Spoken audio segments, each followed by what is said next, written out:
Okay, hello students. Welcome back to another topic of biology. Today, we are going to talk about nutrition. Okay, so the chapter is life processes, and under that, we'll see a lot of processes which occur in our body to, let us survive or to live. Basically, it makes us, if we are living beings, so there are certain processes which are happening in our body known as life processes. Okay, and that's what makes an organism living. Okay, so to begin with, first of all, if we talk about nutrition, okay, so why do we need nutrition? Okay, so let me ask you, you know that you eat food, right? So why are you eating food? Is it because tasty? Yeah, but also to, just fulfill your hunger, right? If you're hungry, you want to satisfy your hunger, and for that reason, you just, eat. But what exactly that food is doing to you, that also you must know. So the first thing it does is it provides you with energy. Okay, some sort of energy which helps your cells to divide, which helps your cells to grow. Okay, and different kinds of other processes like breathing and circulation, which is happening all the time in your body. So that also requires some sort of energy or some sort of nutrition. Okay, so basically, the process by which living organisms obtain or get and utilize food, that means get and use food in easy terms, if you want to say, for energy, growth, and repair. Okay, so all these processes are possible because we get nutrition from our diet. Okay, now there are two different types of nutrition, autotrophic and heterotrophic. So this might you have a little bit idea, because since sixth standard we have been studying about autotrophic nutrition and heterotrophic. Auto means something automatically, right? So organisms which can prepare their own food. Okay, they are not dependent on any other organism or substances, so they can make their own food from simple substances. Okay, those mode of nutrition is called as autotrophic nutrition, and the organisms which depend on other organisms for food follow heterotrophic mode of nutrition. Hetero means to depend on other, auto means sometimes it's self, not automatic but self, you can call it. Okay, now, coming to autotrophic nutrition. So, autotrophic nutrition is self-made food. Okay. So, you will say that, ma'am, even we can make our food. Okay. If not you, then your parents can make, your family members can make. So, that you will say that that is self-made food. Okay. But the problem is you are using some kind of, raw material or living organism.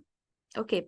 Or living things. So, you are either using plants, okay, some sort of plants, or you are using some sort of animals, and you are cooking food, and then you are eating to get nutrition.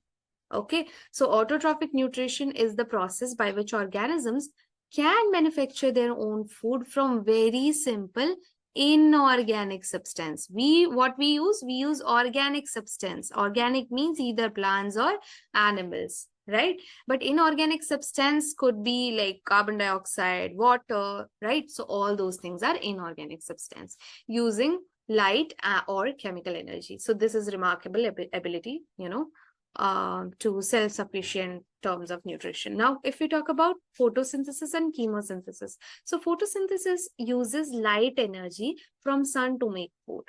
And chemosynthesis means chemicals, right? So chemicals are being used to synthesize some sort of food. Sorry. Now, if you can tell me a few examples, that would be green plants, algae, some bacteria. Okay, so these are autotrophic in nature, and they play a very vital role in maintaining the, you can say, the producing oxygen basically. So once they, prepare their own food, they will release oxygen in the air, which we humans or, organisms breathe in. Okay. Now, let's talk about a little bit about photosynthesis. So, photosynthesis involves inorganic compounds, okay, like this, like carbon dioxide and water.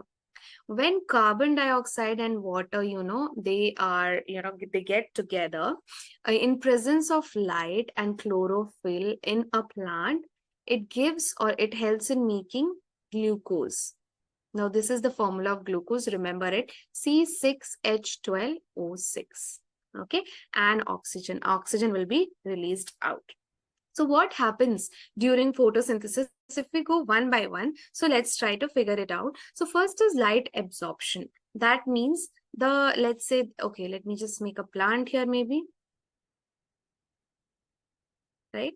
So if this is a plant, okay, now what happens is the light is being absorbed by the plant leaves. Okay, so chlorophyll in the leaves capture light energy from the sun. Energy has been captured. Now, what is the second step? Water splitting. Water molecules are broken down into hydrogen and oxygen. Okay, so let me just do it here. So what happens? Energy reach the leaves. Okay, now here in the leaves, let's say if this is a leaf, okay, so it will be having different kinds of cells and stomata and everything else, right? So let's make stomata here, which helps in taking in the CO2, right, carbon dioxide. And also let's make in one cell of this leaf, you can say, let's take chloroplast, and under chloroplast there is chlorophyll. Okay, like this. So this is just an example. We are not going in the depths of it because it is not there right now. Okay, so now what happens is chlorophyll in the leaves will capture the light, right? And then what will happen? Then the water present in the leaves, it will be broken down into two different things. That is, one is hydrogen, other one is oxygen.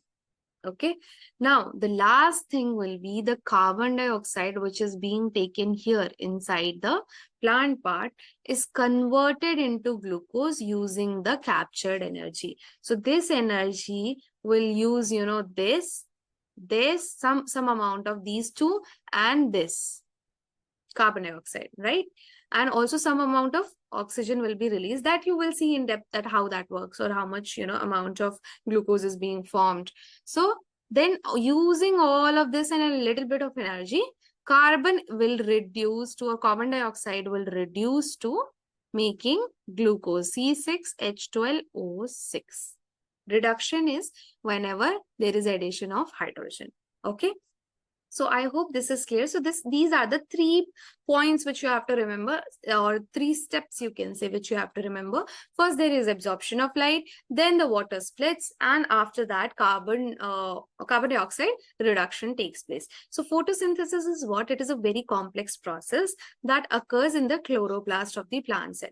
Chloroplasts are only present, this is a type of plastid, and it is only present in plant cell.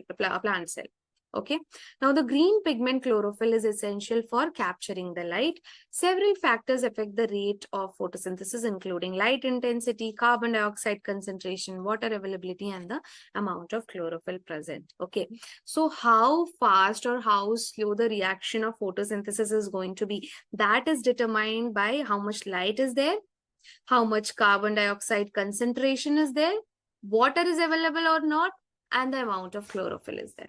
Okay, so the raw material which we are using in this reaction is carbon dioxide, water, sunlight, and chlorophyll. So basically these part are the raw materials. Okay, raw materials. And what is formed? What is the product? So product is firstly glucose, and the second one is oxygen. Okay, so I hope you understood that. Now coming to heterotrophic nutrition. So heterotrophic nutrition is where an organism depends on some other organism for food. So the mode of nutrition is where organisms cannot make their own food. Okay, and they depend on others. They must obtain the food from other plants or animals, if you can say. And this is being followed by, this type of nutrition is being followed by humans, animals, fungi or fungi, and many bacteria. Okay, now under heterotrophic nutrition also there are several types, several ways. Okay, so the first method or way would be holozoic. Here the complete digestion happens inside the body. Okay, and what happens is that humans and animals, example here, what happens, that food is ingested whole, Digestion occurs internally, nutrition are observed. So, for example, if I am feeding onto something, I'm taking a bite of an apple. So, I'll eat that whole apple, right? Gradually, the food will be ingested from my mouth, it will reach my stomach, and in my stomach and intestine, small intestine, the digestion will occur, and nutrients from the small intestine will be absorbed to my blood cell, okay, or blood, you can say. Okay, so this is holozoic method. Then let's talk about saprophytic.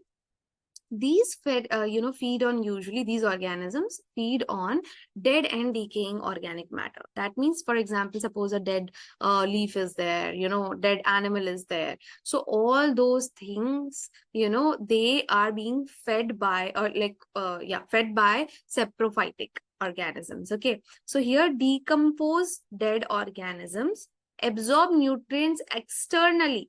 Okay, so they are not absorbing it internally, it's not going into their body parts, but externally, and it is important for recycling. So suppose a lots and lots of dead and decaying organisms are there, and dead decaying plants are there, and nobody is there to eat it'll start smelling badly, it will start rotting, right? So what you have to do is you have to make sure that saprophytic organisms are there. Okay, and those will feed upon that. Okay, now, but obviously you cannot eat a fungus or a bacteria that can cause you a lot of disease, unhealthy disease. So you should make sure that you don't eat anything which has these things on it, unless it is a good bacteria, like for example in curd. Okay, now coming to the third type. So third type of heterotrophic nutrition which organism follows is parasitic. These organisms live on or in host organisms. So either they live on, like externally on the top of an organism, or like top here or somewhere, on the body, or sometimes inside, maybe in the gut or somewhere else, maybe in the mouth, right? So tapeworm and lice. So lice lives outside, tapeworm lives inside the host.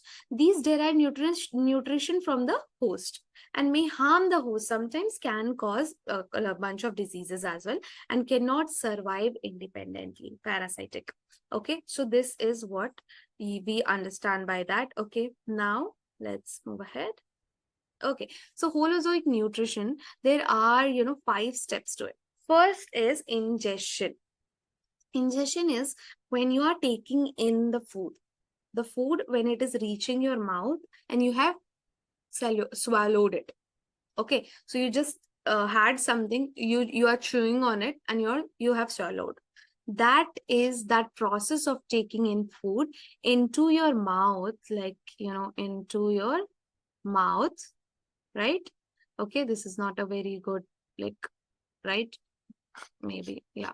Okay, so swallowed it from here till here, it will be ingestion.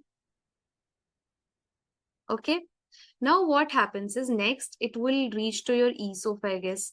Okay, then food will go to your, let's say, okay, stomach, right? So breaking down of complex food into simpler soluble forms using enzyme.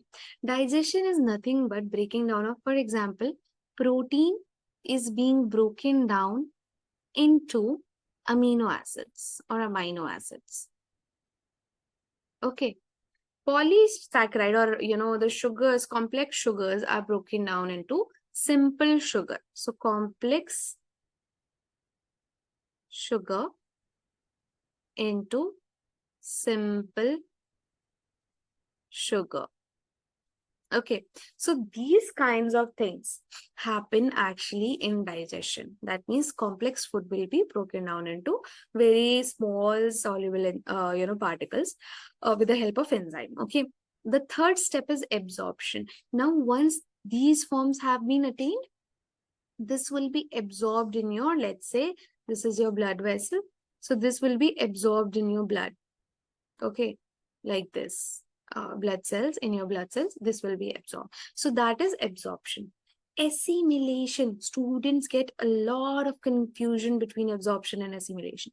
Assimilation is once this has been absorbed, absorbed nutrients are used for energy, growth, and repair. Now this will reach to different parts of the cell, let's say your hand. Okay, So this is not again a very good picture, but just imagine. So maybe your hand. So it reaches your, these absorbed nutrients with the help of blood will reach different part of your, body and different cells, and will help in providing it energy, growth and repair. Okay. So first is ingestion. Second is digestion. You are digesting it in your stomach and maybe in your small intestine. This is not a very good diagram, but then again, we don't have enough time. Okay. So let's say absorption. Oh, sorry, digestion we were talking about, right? 1 second. Yeah. Digestion. Then in small intestine, there is absorption also. And after that, absorption, assimilation. So whatever you have taken in, that is going to be be utilized by your cells. So utilization of nutrients, or absorbed nutrients, you can say, for the purpose of energy, growth and repair, is called as assimilation. Okay.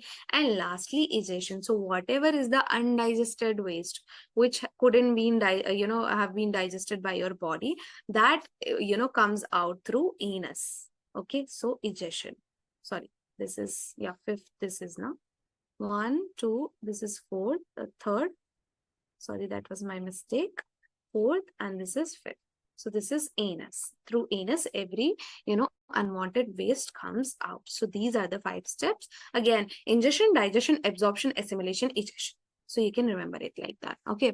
So the process ensures that the breakdown of the large food into smaller molecules into absorbable nutrient format. Okay. Now this is something, this is something through which you can compare that autotrophic nutrition, mode of nutrition is such where the organisms can prepare their own food. In heterotrophic, they depend on the other organisms for food. Then if we talk about examples, autotrophic are green plants and algae. The raw material use which autotrophic organisms uses are mostly CO2, H2O, sunlight. Okay, here preformed organic food is being used. Okay. If we talk about types, so autotrophic has 2 types, photosynthesis and chemosynthesis, but heterotrophic has only 3 types. Okay. Holozoic, saprophytic and parasitic. So now if we talk about byproduct, so here for autotrophic, it is oxygen, and for heterotrophic, it is waste materials or waste products, you can say. And lastly, role in ecosystem. So autotrophic is producers and heterotrophic is consumers. Okay. So producers produce and consumers consume on producers. Okay. So this is all about it. Now let's do a few questions here. So which of these is an autotroph? Mushroom, mango tree, tapeworm, human?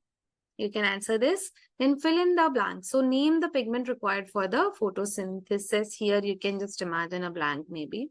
Okay, it was supposed to be blank, but that is missing. Name the pigment required for photosynthesis. You have to tell that.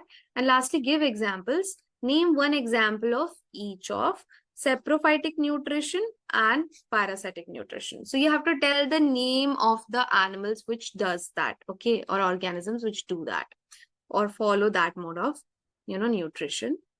Okay. So what we have studied, we talked about nutrition definition. We talked about autotrophic and heterotrophic mode of nutrition. How does that work? Then we talked about the importance of photosynthesis and how does photosynthesis occur. What are the steps? And we talked about little bit about the steps of human nutrition. Okay. So I hope you enjoyed and learned something new today. Okay. And if you have any doubts, you can feel free to reach out to me on my Urban Pro profile. Okay. Take care. Bye-bye.